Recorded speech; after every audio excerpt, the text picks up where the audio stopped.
주께 감사하며 주의 성도들이 주를 송축하리이다. 아멘. 시편 145편 1절부터 10절까지 본문입니다. 주를 송축하리이다. 주를 송축하리이다 라고 하는 말씀의 제목입니다. 145편 만나는데 제목이 붙어 있죠. 제목 다윗의 찬송시라는 제목이 붙어 있습니다. 찬송시가 뭔가? 시인가? 찬송인가? 이렇게 생각이 들 때가 있죠. 자, 근데 제목에서 말하는 찬송이나 시는 문학 장르, 시 또는 음악 장르, 또 찬송 이런 어떤 내용을 우리에게 전달하려 목적이 아니라 이 단어가 가진 함축적인 의미를 통해서 하나님의 뜻이 무엇인가를 드러내는 도구로 사용한 글입니다.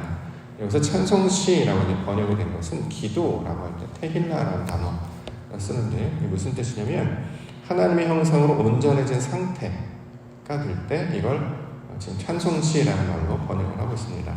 즉 하나님의 속성을 우리가 가지게 되는 거예요. 그럼 어떻게 됩니까?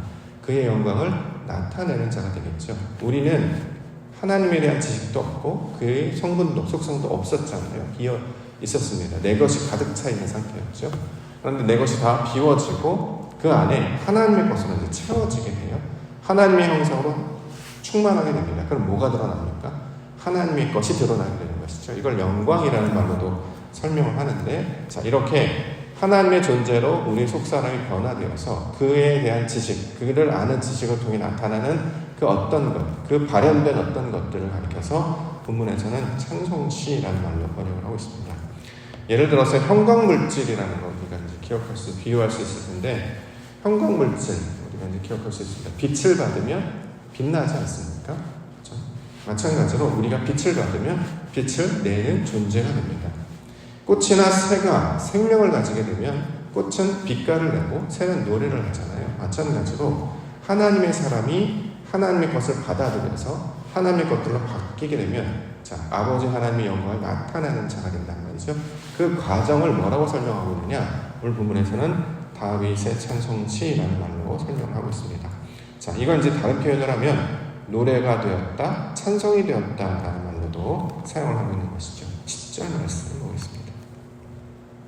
10절 여호와여 주께서 지으신 모든 것들이 주께 감사하며 주의 성도들이 주를 송축하리이다. 자, 하나님한테 닿아서 손들고 노래하다 라는 모양이죠. 모양은 그것인데 의미가 무엇이냐? 왜 그런 일들을 하는 것이냐? 하나님을 알았기 때문이죠. 하나님에 대한 지식을 가지고 그가 어떤 분이신지를 알게 되면 하나님의 일을 말하는 자가 된다는 거예요. 단순히 우리가 외형적으로 손을 들거나 입술로 노래하거나 그런 말로만 하는 것이 아니라 우리 전인격이 하나님의 영광을 드러내는 존재가 되었단 말이에요. 그래서 이것을 노래가 되었다, 하나님 앞에 영광이 되었다. 자, 이렇게 이야기하고 있습니다. 어저께 우리가 이제 복이라는 개념을 살펴본 적이 있는데 복이 무엇입니까? 복이라는 것은 하나님을 자기 하나님으로 삼는 자. 그렇죠? 15절에 보면 여호와를 자기 하나님으로 삼는 백성은 복이 있도다. 자, 이걸 복이다라고 이야기한단 말이죠. 송축하다라는 말은 이 축복하다, 마라크라는 단어를 그대로 받아서 쓰고 있는데 복이라는 거예요. 복을 어떻게 하느냐? 하나님께 이렇게 내어드리는 하나님이 받은 복을 우리가 그 복을 받아서 이렇게 그 복으로 밖으로 발산하는 것. 이걸 송축하다라는 말로 사용하고 있습니다. 하나님을 자기 하나님으로 삼아요. 자, 우리가 내가 주인이 아니라 하나님의 진리, 하나님의 생명, 하나님의 어떠하심을 우리가 머리로 삼는 것이죠. 자기 하나님으로 삼는 거예요. 자, 그러면 우리 안에 하나님의 것으로 채워지게 되지 않겠습니까? 그럼 뭐가 드러나느냐? 하나님의 영광이 드러난다. 자, 이렇게 하나님의 것을 받아들여서 그의 영광을 드러내게 되면 이걸 찬송시 이렇게 이야기하고 있는 것입니다. 이걸 다른 말로 하면 다비드라는 말로 또 이해할 수 있죠. 뜻이 하늘에서 이룬 것 같이 땅에서 이루어진 모양. 하나님께서 하늘에서 계획하신 그 뜻이 내 안에 맺혀진 모양. 이걸 다윗이라는 인물로 설명하고 있는데 그 뜻으로 설명하는 본문이 145편입니다. 저와 여러분들을 하나님께서 성도로 부르셨어요. 왜 부르셨느냐? 하늘의 영광, 하나님의 영광을 드러내는 자가 되게 하기 위하여. 이걸 우리가 이제 쉽게 표현하면 하나님 사람 만드시려고 그러죠. 하나님의 사람을 만들어서 뭐 하려고 하느냐? 어떤 특별한 일을 하려고 하느냐? 그게 아니라 하나님을 아는 영광, 지식을 세상 가운데 드러내는 자가 되는 거예요. 그래서 이것을 다른 말로 별이라고 하기도 합니다. 어둠 가운데 반짝반짝 빛나는 행성, 그걸 우리가 별이라고 하잖아요. 스스로 빛나는 것이 아니라 빛을 받아서 빛나는 것이죠. 그래서 세상은 어두움, 하나님을 아는 지식이 없는 상태 가운데 있는데 그 중에서 그 빛을 받는 자들이 있어요. 그 빛을 받아서 그 영광을 드러내면 그걸 별이라고 하는데 사람들은 그 별 때문에 방향을 알기도 하고 길을 찾기도 하고 때에 따라서는 하나님 곁으로 나아가게 되게 하시기도 합니다. 그래서 너희는 세상의 소금이다. 너희는 세상의 빛이다. 너희는 하나님을 아는 백성이다. 라고 부르는 것은 이것이 하나님의 사역의 궁극적인 목적과 내용이 되고 있기 때문입니다. 저와 여러분들을 찬송시로 부르신 줄 믿습니다. 그 찬송시가 되셔서 하나님의 영광을 드러내시고 나타내시며 마치 꽃이 그 아름다움을 드러내고 새가 그 아름다운 소리를 하나님의 영광을 드러내는 것처럼 우리도 아버지 하나님 아는 영광들로 날마다 드러내며 살아가시는 믿음의 성도님들과 우리가 되기를 소망합니다. 자, 본문의 내용들 살펴보겠습니다. 첫 번째 살펴볼 말씀 2절 날마다 성축한다 이런 표현을 하고 있는데 2절 내가 날마다 주를 성축하며 영원히 주의 이름을 성축하리이다. 자, 날마다 성축하다. 날마다. 글자로 보면 매일매일이라는 뜻이 되겠죠. 날마다 하니까 everyday 뜻이 되겠죠. 매일, 어제도 오늘도 내일도 날마다 하나님을 찬양하는가. 자, 글자적으로는 이제 그렇게 좋은데 여기서 말하는 날마다라고 하는 뜻은 무슨 뜻이냐면 낮 동안에 라는 뜻입니다. 이걸 날마다라고 이제 번역을 했죠. 낮 동안에, 빛이 있을 그 동안에 이걸 날마다라고 이야기합니다. 빛이 누굽니까? 하나님이시죠. 길이요 진리요 생명 되신 하나님이십니다. 하나님의 뜻 안에서 하나님의 비치는 빛 안에서 진리 안에서 성령 안에서 하나님의 영광을 나타낸다. 자, 빛이 있어야 우리가 빛을 받아서 드러내는 것처럼 하나님 낮 동안에 당신의 영광을 내가 받아들이겠습니다 라는 뜻입니다. 그래서 그것을 그대로 발현해내는 것, 이것을 날마다 송축하다라는 말로 설명하고 있습니다. 영원히 송축하다라는 말도 있죠. 영원히. 이게 부사구로 쓰였는데 영원히는 끝도 없이 영원 무궁히 이런 뜻이 아니라 영원이라는 것은 시간과 공간을 초월한다는 뜻으로 우리가 받아들이고 있습니다. 그래서 이걸 제대로 번역을 하려면 영원으로라고 번역을 해야죠. 그래 이제 헷갈리지 않기 때문에 영원히라고 하면 끝까지 끝도 없이 에버라스팅 이렇게 이제 보통 번역을 하는데 그런 의미를 준 게 아니라 시간과 공간을 초월한 모습으로 사람과 사건을 초월한 모습으로 하나님의 영광을 드러내겠습니다 라는 뜻입니다. 하나님께서는 우리 가운데 시간과 공간으로 우리를 보내주셨죠. 차원 안으로 들어오게 하셨습니다. 그럼 우리가 그 차원 안에 있는 사람이지만 차원 바깥으로 향하여 나아가는 모습으로 살아가야 된다는 거죠. 예를 들어서 사방에 우겨섬을 당합니다. 차원 안에 갇히는 거죠. 근데 우겨섬을 당할 때 그 우겨섬 안에 갇히게 되면 원망하거나 불평하거나 저주하거나 낙심할 수밖에 없잖아요. 그런데 그것을 바라보지 아니하고 환경을 바라보지 아니하고 그 이면 안에 역사하시는 하나님을 바라보는 것이죠. 이걸 영원으로 총축하다라는 말로 사용하는 것입니다. 대표적인 사람 다니엘 사자굴에 갇혔단 말이죠. 사자들에 둘러싸여 있습니다. 그런데 그의 시선은 하늘을 향해 있죠. 다니엘과 사자들이라는 명화 그림들 봐도 사자들이 이렇게 주변에 있는데 다니엘은 하늘을 이렇게 바라보고 있는 장면이 있는 그림을 본 적이 있습니다. 이처럼 시선이 하나님께 고정이 되는 거예요. 그러면 사방에 어떤 것들이 있더라도 내가 거기에 마음을 뺏기지 않는다라는 것이고 사람과 사건 또는 시간과 공간 우리가 2023년 6월 30일이라는 시간 또는 옥토교일 또는 우리 이름이라고 하는 어떤 육체의 한계에 갇혀 사는데 이 갇힌 채로 살지 않고 하나님의 것을 기대하면서 그에게 우리의 마음과 시선을 고정하면서 살아가는 것 이것을 영원히 송축한다 말로 표현을 하고 있는 것입니다. 우리를 그런 백성들로 불러주셨다는 것이죠. 5절 주의 존귀하고 영광스러운 위엄과 주의 기이한 일들을 나는 작은 소리로 읊조리리이다. 주의 기이한 일들 하나님이 하시는 놀라운 일들 비밀이라고 말하기도 하고 기이한 일 어떤 걸 말할까요? 성경에서 말하는 신기하고 기이한 일은 다른 것이 아니라 사람이 변화되는 것을 기이하다 이렇게 얘기합니다. 왜냐하면 사람이 안 변하기 때문이죠. 3살 버릇 8까지 간다고 태어난 형제, 태어난 행득적 어떤 요소들은 평생 살아가면서 거의 변하지 않습니다. 입맛도 변하지 않고 취향도 변하지 않고 그러는데 심지어는 사람의 생각이나 어떤 관점이나 이런 게 변하겠습니까? 절대 변하지 않습니다. 근데 이걸 변화시키시는 유일한 분이 계시는데 바로 하나님이시다. 왜냐하면 그가 진리이시기 때문이죠. 진리를 맞이하게 되면 사람이 성숙해지게 되고 확장되게 됩니다. 자기밖에 모르는 상황에서 이제 조금 더 확장되어서 다른 이들을 바라보게 되고, 더 나아가 우리는 시간 공간을 뛰어넘는 하늘의 수준까지 다다르는 자이기 때문에 생각들이 열리게 되는 것이죠. 그래서 시선과 관점이 땅에서의 시선으로 바라보지 않고 하늘의 시선으로 세상의 것들을 바라보기 시작합니다. 땅에서 보면 앞뒤가 다 막혔어요. 그런데 하늘에서 보면 다 열린 공간이죠. 여기 롯데타워에 올라가서 구경을 한번 한 적이 있는데 세상이 다 보이더라고요. 뭐가 막혀있는지는 길도 보이고 어디로 나아가야 될 것도 보이고, 또 문제가 위에서 보면 다 똑같아 보이죠. 눈에 보이지도 않을 정도로 티끌같이 먼지밖에 되지 않는 거. 땅에서 왜 그것을 이렇게 무겁게 지고 갔었는가? 아무것도 아니던데.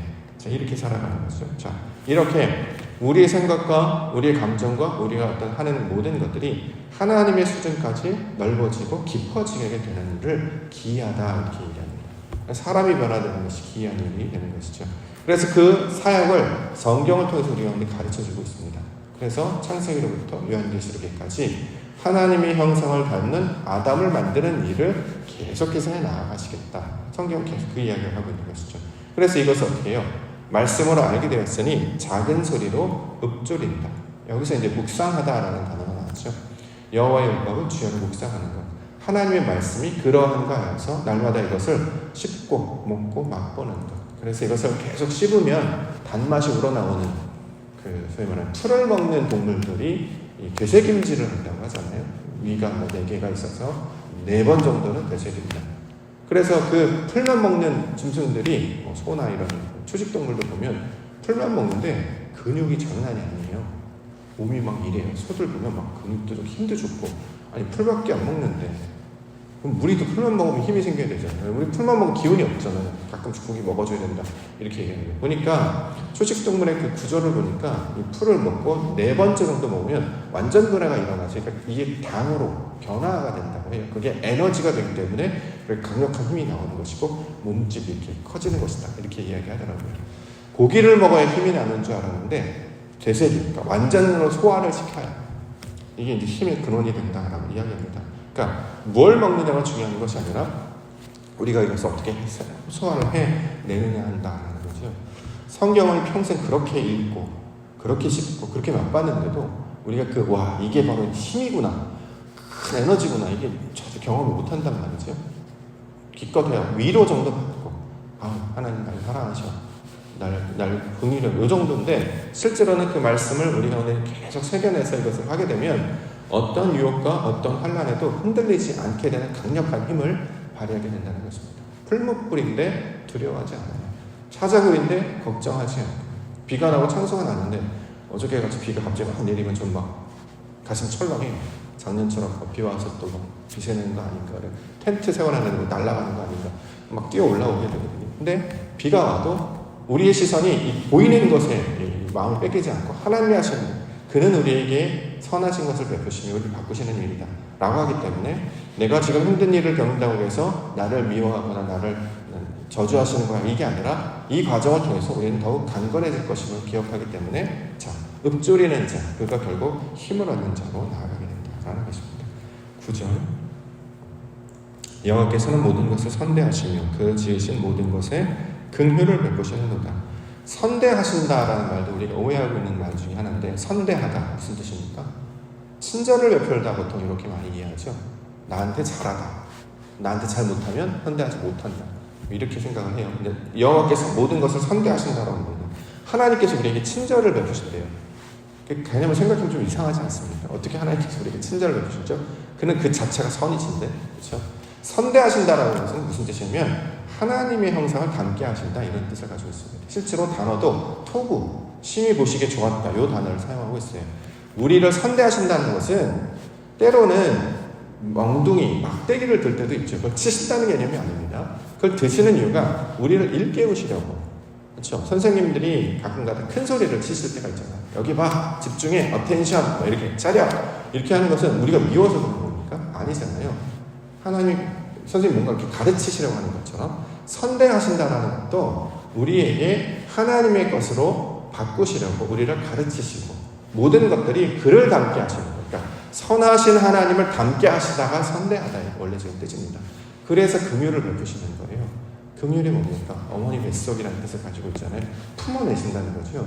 왜냐하면 우리 성질이 연약한 자이기 때문에 이걸 감당할 능력이 없다는 것이에요. 그래서 우리가 품어내셔서 우리로 힘을 얻게 하심으로 그것들을 따라가도록, 그래서 아이를 잘 돌보면 점점 그 부모를 닮는 어른으로 자라가는 것처럼 우리 백성들은 하나님께서 잘 날개를 품어주시고 암탉이 그 병아리 새끼를 몸같이 품어주시고 말씀 안에 이렇게 우리를 돌봐주시면 점점 강건해지게 된다는 거죠. 그래서 나중에 뭘 닮아가느냐? 그래서 나중에 아버지를 닮아가는 거예요. 이걸 선대한다라고 표현을 합니다. 우리는 선대를 나한테 친절을 베푸거나 나한테 잘하는 것으로만 이해를 하기 때문에 내 생각과 좀 다르면 기분이 나빠지죠. 의도를 잃어버리기 때문에 그렇습니다. 그런데 오늘 본문은 하나님의 어떤 의도가 무엇인지를 다 알게 되기 때문에 결국 주를 송축하는 자, 다시 말해 주의 영광을 나타내는 자가 됐단 말이에요. 하나님의 뜻과 내 뜻이 똑같아졌죠. 원래 이게 좀 달랐기 때문에 이런 갈등이 있었는데 하나님의 뜻이 똑같아졌어요. 하나님 안에 내가, 내 안에 하나님. 그러니까 똑같아졌기 때문에 뭘 해도 상관이 없는, 딱 일체가 되어 있기 때문에 오른쪽으로 가든 왼쪽으로 가든 상관이 없는 일체가 되는 것이기 때문에 자, 이것을 통해 하나님의 영광을 드러내는 송축한 자, 송축하다라는 말로 설명하고 있는 것입니다. 저와 여러분들 이 모양으로 만드시려고 불러주셨던 거죠. 그렇기 때문에 말씀을 잘 따라가고 그러한 가에 속에서 잘 묵상하고 또 그의 계획하신 우리가 기대하면서 날마다 주의 말씀 가운데 나아가면 결국 그 모양 가운데 도착을 하게 되고 주의 영광을 보게 될 것이다 약속하고 있습니다. 예수님께서 제자들에게 약속하셨더니 며칠 못해 성령이 나타나게 됐고 성령의 역사가 일어나게 됐더니 바로 하나님의 큰 일을 말하는 자가 됐고 하나님의 큰 일을 말하자마자 바로 3,000명이나 회개하는 그 놀라운 일들을 이 사도행전의 역사, 성령의 역사를 통해서 우리가 보게 되지 않았습니까? 그 성경의 말씀을 증거하면서 우리로 그렇게 하나님의 큰 일을 말하는 자 되게 하여 주시옵소서.